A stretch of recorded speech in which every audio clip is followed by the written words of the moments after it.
Hello, നിങ്ങളിങ്ങനെ ഒരു product കണ്ടിട്ടുണ്ടാവൂലേ? ഇത് തേങ്ങ, അതായത് കരിക്ക് തുളയ്ക്കണ ഒരു സംഭവമാണ് കേട്ടോ. ലൈറ്റർ പോലെ ഇരിക്കുന്ന ഒരു സാധനമാണ്. ഞാൻ ഈ തവണ മാളിൽ ചെന്നപ്പോൾ റിലയൻസിൻ്റെ ഷോപ്പിലുണ്ടായിരുന്നതാണ് കേട്ടോ. ഇതെനിക്ക് നല്ല ഉപയോഗമായിട്ട് തോന്നുന്നുണ്ട്. നമുക്ക് ചെയ്ത് നോക്കാം. ഞാനിത് പൊട്ടിച്ചിട്ട് പോലും ഇല്ലായിരുന്നു. അപ്പം നമുക്കൊന്ന് തുളച്ച് നോക്കാം. അതിൻ്റെ ഉള്ളിലൊരു സംഭവം ഉണ്ട്. അത് എന്തിനു വേണ്ടിയിട്ടാണെന്നുള്ളത് അറിയില്ല. എന്നാലും നമുക്കൊന്ന് നോക്കാം.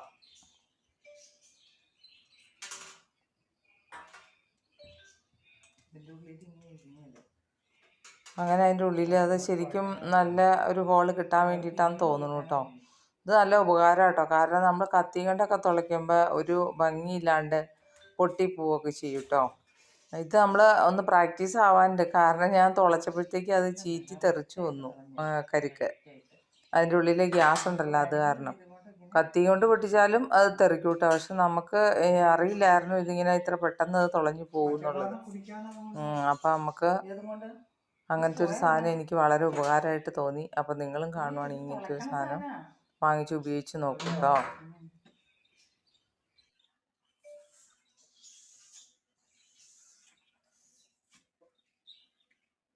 ഇവിടെ ഒരു തെങ്ങ് നിൽക്കുന്നത് ഇങ്ങനെ ചെന്തെങ്ങാണ് കേട്ടോ. ഇതിനകത്ത് തേങ്ങ അത്ര ഗുണമുള്ളതൊന്നുമല്ല, എന്നാലും നമുക്ക് വേണമെങ്കിൽ ഉപയോഗിക്കാം കേട്ടോ. അത് ഞങ്ങൾ കരിക്കിൻ്റെ ഉപയോഗത്തിനായിട്ട് പറിച്ചെടുക്കും. ഇനി നമുക്കത് പൊട്ടിച്ച് അതിനകത്ത് എന്തെങ്കിലും ഉണ്ടോ എന്ന് നോക്കാം കേട്ടോ.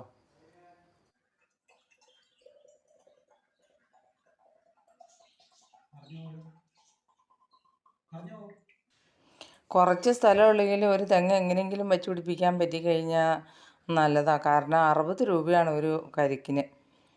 ഒരു ഡ്രമ്മിലായാലും വയ്ക്കാം. എറണാകുളം ആ ഭാഗത്തേക്കൊക്കെ ഫ്ലാറ്റിൻ്റെയൊക്കെ മുകളിൽ ഡ്രമ്മിലൊക്കെ വാഴ, തെങ്ങ് ഒക്കെ വെച്ച് പിടിപ്പിക്കും. നമുക്ക് ആഗ്രഹം ഉണ്ടെങ്കിൽ എന്തും നേടിയെടുക്കാം. അതിനകത്ത് നല്ല ടേസ്റ്റി ആയിട്ട് വളരെ ഇളം കരിക്കാട്ടോ അത്. വെള്ളത്തിന് ഒരുപാട് വെള്ളം ഉണ്ടായിരുന്നു. കാരണം ഇത് ഇളം കരിക്കായതുകൊണ്ട്. കുറച്ചുകൂടെ മൂത്ത് കഴിഞ്ഞാൽ കുറച്ചും കൂടെ ഗ്യാസ് ഉണ്ടാവും. അപ്പോൾ ഉച്ച സമയമായതുകൊണ്ട് ദാരിദ്ര്യത്തോടുകൂടി കഴിയണേ കേട്ടോ. അപ്പോൾ നന്ദി, നമസ്കാരം. നിങ്ങൾ തന്ന എല്ലാ സപ്പോർട്ടിനും ഒരുപാട് നന്ദി. കരിക്കിൻ്റെ ടേസ്റ്റ് വന്നപ്പോൾ വീഡിയോ ഓണാന്നുള്ള കാര്യമൊക്കെ അങ്ങ് വിട്ടുപോയി കേട്ടോ. ഭയങ്കര ദാരിദ്ര്യത്തോടു കൂടി തന്നെ തിന്നുവാണ്. ഓക്കേ.